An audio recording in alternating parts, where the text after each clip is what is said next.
What if I told you that Apple's cheapest iPad in 2025 is powerful enough for most people, but still not the best choice for everyone? Today, we're breaking down the iPad A16 to find out if it's actually worth your money, or if you should look elsewhere. iPad A16, is it really worth buying in 2025?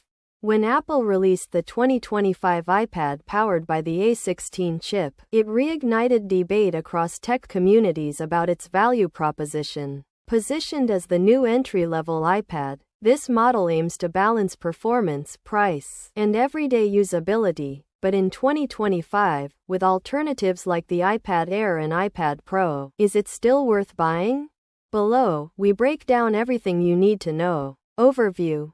What is the iPad A16? The iPad A16, also referred to as the *11th generation iPad, debuted in 2025 as Apple's refreshed base model. It replaces the previous 10th generation device and brings several meaningful upgrades, notably an A16 Bionic chip, increased base storage, and modern connectivity options. Key specifications: chipset, A16 Bionic, 5-core CPU, 4-core GPU, 16-core neural engine, display, 10.86-inch liquid retina, 2360x1640, True Tone, 500 nits brightness. Storage, 128 GB, 256 GB, 512 GB options. Camera, 12 megapixels rear and front cameras, video up to 4K. Battery life, approximately 10 hours typical usage. Connectivity, Wi-Fi 6, optional 5G, USB-C. Extras, Touch ID, Smart Connector, Apple Pencil, First Gen USB-C support. It retains the classic iPad form factor with a laminated display replaced by a more affordable IPS panel and keeps the Touch ID sensor integrated in the power button.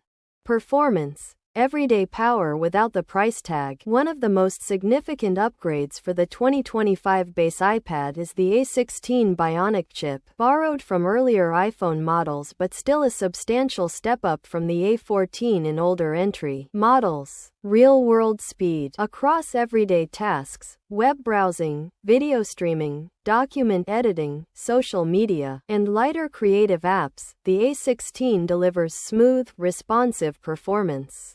Reviewers and users agree it easily handles day-to-day use and doesn't feel sluggish even with multiple apps open. Gaming performance is similarly solid for the price tier. While it won't achieve desktop-grade speeds like Apple's M-series chips, M3, M4, casual and mid-range games run smoothly and without stutter. Geekbench and 3D benchmarks show respectable processing and graphical ability, though not flagship level. Future-proofing. Given Apple supports iPads with long-term software updates, the A16 should remain capable for years ahead. Discussions among users indicate the chip's performance will likely support typical usage and iPadOS updates for several years before performance decays noticeably. Bottom line, for most users, students, everyday consumers, casual creators, the A16 delivers performance that feels modern and reliable in 2025. Display and design. Classic tablet experience, not premium. One of the most discussed weaknesses of the iPad A16 is its display technology. LCD versus premium displays. The device uses a non-laminated IPS LCD panel with a 60 Hz refresh rate, which is adequate but clearly behind the promotion 120 Hz screens found on the iPad Air and Pro. The non-laminated panel also means there's a slight visual gap between the glass and the LCD beneath, noticeable to users familiar with laminated displays. For everyday use, watching videos, browsing, reading, the screen remains bright and colorful enough. It's just not as crisp or immersive as more expensive iPads. Design. Physically, the A16 model is similar to its predecessor, with slim bezels, lightweight build, around 477 grams for Wi-Fi model, and solid build quality. Apple support the USB-C port and Smart Connector maintain compatibility with accessories.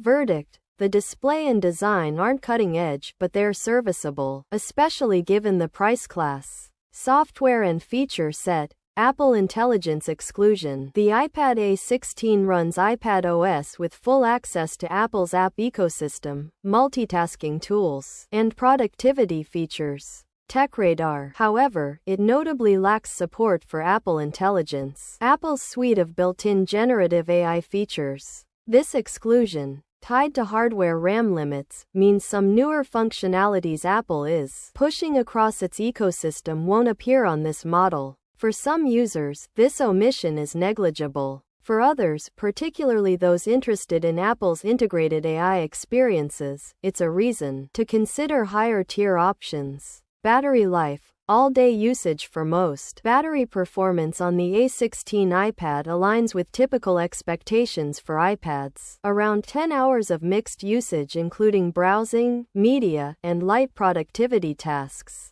User reports reinforce this, with many experiencing all-day battery life even under heavier usage like video watching or multitasking. What's more, the efficient A16 chipset helps keep battery drain manageable.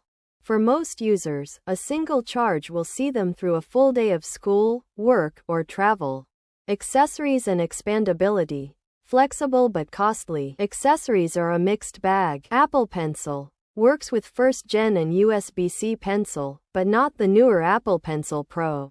Keyboard support. Compatible with Apple's Magic Keyboard Folio and third-party solutions, though quality and price vary. As with many iPads, accessories aren't included in the box and can significantly raise the total purchase price if you choose premium peripherals. Comparison with alternatives. To judge value, we need to consider other iPad options. iPad Air, M3. The Air with M3 chip offers stronger performance, promotion display, Apple Intelligence features, better accessory support, but it also costs substantially more. If you need creative power, heavy multitasking, or AI-integrated workflows, the Air may be worth the premium. For everyday use, the A16 can be enough. iPad Pro models are even more capable, but much more expensive and oriented toward professional creative and productivity workloads. In context, the A16 sits comfortably as a mid-range choice between the budget-oriented older base iPads and premium models. Pros and cons summary. Advantages. Excellent everyday performance for the price tier. Balanced battery life supporting all-day use. Solid storage options, starts at 128 GB. Reliable iPad OS experience. Limitations. No Apple Intelligence support. Display lacks high refresh rate and lamination. Accessories can be expensive, not as future-proof as M-series alternatives. User sentiment. Real-world perspective. Across forums and user reviews, opinions vary. Many users find the A16 iPad more than sufficient for everyday tasks and value its simplicity and reliability. For students and casual users, the device checks the boxes without unnecessary expense. Some users do highlight display and accessory frustrations, but few report performance issues for routine use. This pattern suggests that for the target demographic, general consumers, the A16 model delivers a satisfying experience. Final verdict: should you buy it in 2025? Yes, if your priorities are affordable price with strong everyday performance, reliable battery life and modern connectivity, a tablet for media, school, productivity, casual gaming, and general use. Maybe consider higher-end iPads if you want Apple Intelligence and advanced AI features, a higher refresh rate, laminated, more premium display, pro-level creative workflows, or laptop replacement capabilities. Conclusion: in 2025, the iPad A16 remains a compelling choice in Apple's lineup for most everyday users. It delivers performance, battery life, and build quality that comfortably meet the needs of students, professionals, and casual users alike, all at a competitive price point compared to the rest of the market. While it doesn't provide every cutting-edge feature Apple offers, it excels at the fundamentals, making it worth buying in 2025 for many people.